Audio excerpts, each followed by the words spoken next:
Invincible के नए season के रिलीज ने फैंस को एकदम से हाइप्ड कर दिया है। नए चैलेंजेस, ब्लडी कॉन्फ्रंटेशंस और अनएक्सपेक्टेड ट्विस्ट्स की बातें हर तरफ हैं। इस सीजन में हीरोज को अपनी लिमिट्स के पार जाना पड़ेगा, खासकर जब नए villains like the order introduce हुए हैं। कॉमिक्स में ये ग्रुप इतना प्रोमिनेंट नहीं था, लेकिन एनिमेटेड सीरीज ने इनको एकदम से बड़ा कर दिखाया है। अब ये इनविंसिबल की पूरी स्टोरी लाइन का एक मेजर हिस्सा बन चुके हैं। दी ऑर्डर एक शेडी क्रिमिनल गैंग है जो सालों से छुपकर काम कर रही है। इनका नेटवर्क दुनिया भर के अंडरग्राउंड क्राइम में फैला हुआ है। सुपर हीरोज और अथॉरिटीज की नजरों से बचते हुए ये ग्लोबल कॉन्स्पिरेसीज को कंट्रोल करते हैं। पहली बार इनका असली रूप दिखता है जब इनविंसिबल को एक विलेन मल्टाया को जेल से निकालना पड़ता है। ये छोटी सी स्टोरी ही दी ऑर्डर की पावर को रिवील करती है। शुरुआत में हम इनके कुछ छोटे मेंबर्स जैसे स्लेइंग मैंटिस, रेड आई और एम्ब्रेस को देखते हैं। इंडिविजुअली तो ये वीक लगते हैं, लेकिन जब ये साथ में काम करते हैं तब पता चलता है कि ये असली थ्रेट क्या होते हैं। हीरोज जैसे इनविंसिबल एलियन अटैक्स और टेररिस्ट थ्रेट्स में बिजी होते हैं, और इसी बीच द ऑर्डर अपना काम करते रहते हैं। द ऑर्डर का बॉस मास्टर लू दिखने में एक बूढ़े आदमी जैसा लगता है जिसका प्रोस्थेटिक जॉ है, पर यह झोल है। लू असल में एक पावरफुल ड्रैगन है जो फायर ब्रीथ कर सकता है। उसका ड्रैगन फॉर्म इतना स्ट्रांग है कि इनविंसिबल जैसे हीरोज को भी चैलेंज कर देता है। उसमें सुपर स्ट्रेंथ, रीजनरेटिव पावर्स और फायर अटैक्स हैं, लेकिन एक वीकनेस है। जब लू ड्रैगन बन जाता है उसका इंसान वाला बॉडी बिल्कुल वल्नरेबल रह जाता है। लू आमतौर पर शैडोज में रहकर प्लान्स बनाता है, लेकिन जब टाइटन जैसे लोग उसकी ऑर्डर्स को इग्नोर करते हैं तब वह खुद आ जाता है। सीजन 3 के क्लाइमैक्स में लू अपने ड्रैगन फॉर्म में अटैक करता है, लेकिन मशीन हेड, टाइटन और आइसोटोप ने उसके ह्यूमन बॉडी को डिस्ट्रॉय कर दिया। ये खत्म हो गया द ऑर्डर का पहला पावरफुल लीडर। लू के बाद द ऑर्डर का नया लीडर बन गया मशीन हेड, एक साइबॉर्ग विलन जिसकी रोबोटिक हेड लूचाडोर मास्क जैसी दिखती है। यही नहीं, उसके पास एक क्वांटम प्रोबेबिलिटी चिप है जो फ्यूचर प्रेडिक्ट कर सकता है। मशीन हेड एक मास्टरमाइंड है जो हर मूव को कैलकुलेट करता है। लू की तरह ब्रूट फोर्स यूज करने के बजाय यह दिमाग से काम लेता है। अब मशीन हेड ने दी ऑर्डर को अपने कंट्रोल में ले लिया है। वह सिटी छोड़कर ग्लोबल एक्सपेंशन की प्लानिंग कर रहा है। मतलब इनविंसिबल की सिटी तो बस शुरुआत है, द ऑर्डर अब पूरे वर्ल्ड को अपने जाल में फंसा सकता है। मशीन हेड सिर्फ पैसा कमाने में बिलीव करता है। उसका शॉर्ट टेम्पर और वायलेंट नेचर सबऑर्डिनेट्स को डरा के रखता है। फेल हुआ तो पनिशमेंट जरूर मिलती है। उसका लाइफस्टाइल बड़ा ही लग्जूरियस है, expensive suits, Italian maple furniture, सब दिखाने के लिए कि वह हीरोज से कभी नहीं डरता। लेकिन उसकी खुद की पावर भी लिमिटेड है। टाइटन ने एक बार उसे बिट्रेयल किया था, लेकिन मशीन हेड ने उसकी स्मार्टनेस को रिस्पेक्ट दी। कभी कभी क्रिमिनल्स भी अपने राइवल्स की तारीफ कर देते हैं। टाइटन की जर्नी एक रोलर कोस्टर है। शुरुआत में ये एक छोटा ज्वेलरी स्टोर थीफ था जिसे इनविंसिबल ने पकड़ा था, लेकिन टाइम के साथ टाइटन ने दिखाया कि उसके अंदर एक सॉफ्ट साइड भी है। वह अपनी कम्युनिटी की बेटरमेंट के लिए लड़ता है। मशीन हेड के अंडर काम करते हुए भी उसकी एम्बिशन ने उसे दी ऑर्डर का बॉस बना दिया।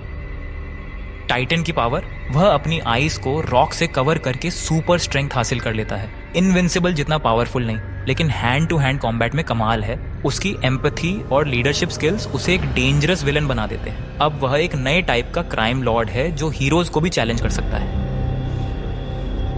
एम्ब्रेस, दी ऑर्डर की नई मेंबर, एक मिस्ट्री है। उसकी पावर्स में फ्लाइट, इनविजिबिलिटी, पोजेशन और टेलीपोर्टेशन जैसी ओपी स्किल्स हैं। अभी तक पूरी तरह से रिवील नहीं हुई है, लेकिन उसकी डाइवर्स एबिलिटीज इनविंसिबल की ब्रूट स्ट्रेंथ के अगेंस्ट इंटरेस्टिंग लगती हैं। इमेज कॉमिक्स के अंडररेटेड विलेंस को स्पॉटलाइट मिल रहा है और एम्ब्रेस भी उनमें से एक है। आगे के एपिसोड्स में अगर ये इनविंसिबल से टकराएगी तो पता चलेगा कि इसकी हकीकत कितनी खतरनाक है।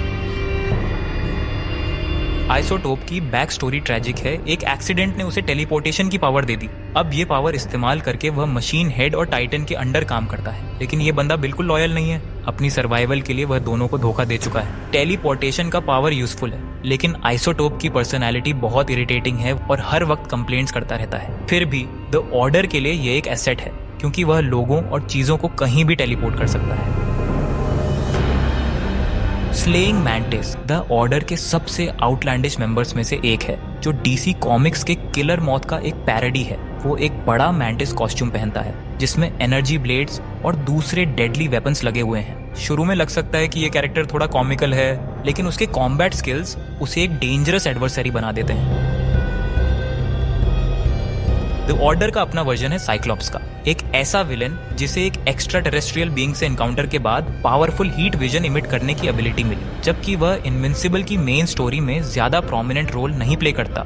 रेड आई का द ऑर्डर के रैंक्स में शामिल होना फ्यूचर में बड़े प्लान्स की तरफ इशारा करता है। द ऑर्डर के सबसे क्रीपी मेंबर्स में से एक है इंसोम्नियाक, जिसे अक्सर एक ऐसा डिवाइस पहने हुए देखा जाता है जो उसकी आंखों को हमेशा खुला रखता है। टेलीपैथिक पावर्स से लैस इंसोम्नियाक के पास ये एबिलिटी है कि वह लोगों के दिमाग को मैनिपुलेट और इन्वेड कर सकता है। फेस, उसके सिर पर 3 आंखें और 2 मुंह हैं जो उसे बिल्कुल मेमोरेबल बना देते हैं। चाहे उसकी पावर्स या बैक स्टोरी के बारे में अभी ज्यादा कुछ ना पता हो, उसका ग्रोटेस्क अपीयरेंस और अनयूजुअल डिजाइन उसे एक ऐसा कैरेक्टर बना देते हैं जिसे नजरअंदाज नहीं किया जा सकता। वॉकिंग ड्रेड एक जायंट और इम्पोजिंग विलन है जिसके पावर्स उसकी अपीयरेंस जितने ही डेंजरस हैं। सुपर स्ट्रेंथ, इलेक्ट्रोकेनेसिस और इलेक्ट्रिसिटी अब्सॉर्ब करने की एबिलिटी के साथ जो उसकी पावर को एनहांस करती है, वॉकिंग ड्रेड एक ट्रू पावर हाउस साबित होता है।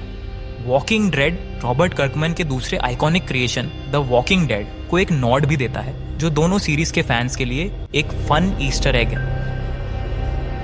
वॉर वुमन 2 एक इंट्रीगिंग कैरेक्टर है जो दी ऑर्डर में सिग्निफिकेंट अपीयरेंस करती है। एक वक्त में वह एक हीरो थी और ओरिजिनल वॉर वुमन की लवर भी, लेकिन ओरिजिनल की मौत जो ओमनी मैन के हाथों गार्डियंस हेडक्वार्टर्स के मैसेकर में हुई के बाद उसका रास्ता अंधेरे में चला गया। ग्रीफ और रेज से भरी हुई वॉर वुमन 2 अब एक लाइफ ऑफ क्राइम को अपना लेती है, जिससे वह दी ऑर्डर में एक की फिगर बन जाती है। हीरो से विलन में उसकी ट्रांजिशन इनविंसिबल के बड़े थीम्स जैसे मोरालिटी, ग्रीफ और वेंजेंस को छू जाती है।